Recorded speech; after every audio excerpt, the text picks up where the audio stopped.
Hey everyone, tip video number one, we're going to start you off with the basics. I'm going to be explaining 5 pretty key terms as it relates to the financial aid process just to help you get a little bit more acclimated. So term number 1, we have merit scholarships. These are scholarships awarded by Gordon to the student based off of a combination of test scores and GPA, so in general, your academic achievement. Okay? Term number 2, we have need-based financial aid.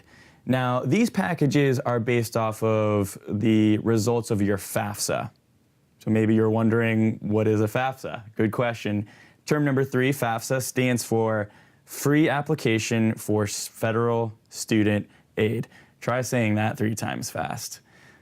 This application is a way for both Gordon as well as federal government to figure out how much aid your family is eligible for based off of financial profile of your family. So that one's a little bit confusing, so we're gonna have another video about that later on just to clear things up for you. But until then, term number 4, this is your financial aid counselor.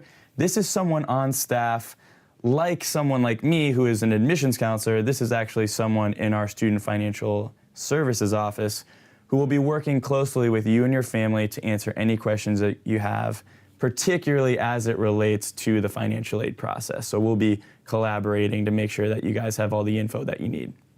And then the last one, tip number 5, rather term number 5, we have the financial aid award letter. This is the package that I was just referring to.